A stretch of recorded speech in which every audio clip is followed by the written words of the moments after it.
How to handle a worry. Worrying can be a hard habit to break. I've included a handout for you to practice a healthy approach to worries.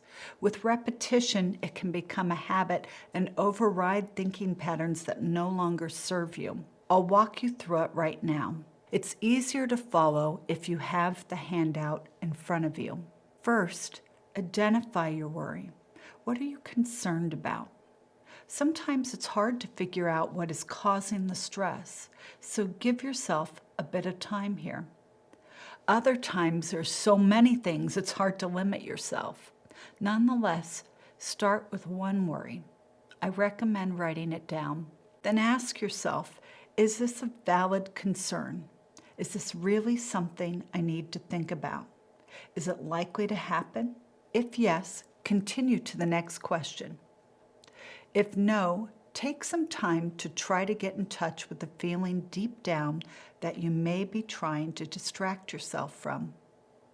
Allow those feelings to be experienced and fully felt. If you can't get a sense of release from this, then get up and distract yourself. Change your setting, reach out and connect with someone, read a book, or listen to a podcast and get out of your head. The next question to ask is, do I need a plan for this worry? Basically, is there anything I need to take action on? Do I need to be prepared? If your answer is no, remind yourself you don't need to do anything. Thinking about this is not helpful.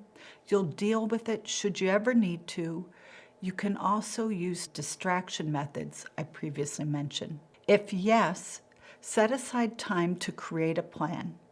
Write down your plan and create a timeline for implementing it. Sometimes we know what we need to do, but it's hard to do. If you need additional resources for support, write that down too. Once you have a plan and the worry pops up, remind yourself you have a plan. You do not need to think about this anymore. Note that when you're half asleep is never the time to try and figure out something. So if you're stuck on a worry, you can get out of bed and go through this exercise. Or write down your concern so you can release it from your mind, knowing you will deal with it the next day.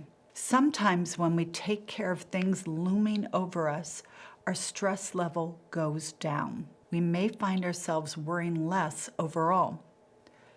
Don't be positive, be realistic. There's a strong message today about the power of positivity. It really works well for some people, but it doesn't for others. Often people scold themselves for not thinking positively enough. That's a way positivity can actually backfire. It can also sometimes feel inauthentic. You can't expect a pessimist to become an optimist. A born worrier can't make that big of a switch, but they also don't need to. A pendulum swinging from one extreme to the other is not just unreasonable, but unnecessary. Things won't always be bad, nor will they remain blissfully perfect. Instead, direct your thoughts to the area in between these two extremes. This area is the most likely reality. What is more realistic thinking? You'll have good times and bad. Be able to notice when things are good and enjoy and savor those times. Even when things are not all good, enjoy the part that is. Get support to find the strength to weather the bad. When you take good care of yourself and build a community of support, you can handle life however it comes. Stay present. People get caught up thinking about how things were, as if that's how things should always be. Life is full of loss and change, but also birth and growth. Allow the past to be in the past. On the other hand, spending time fretting about the future, imagining how bad things might happen, takes you out of the present. This habit makes you live 1,000 imagined tragedies. It lessens your ability to experience life as it is now. A practice that I think is helpful to stay present is to take mental pictures of moments that are sweet. Notice every detail of what is happening, the sounds, the feelings, and the light. Practice immersing yourself in a moment and staying there. Further treatment.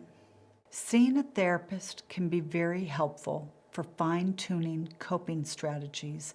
They can also help identify internal conflicts that could be causing your anxiety.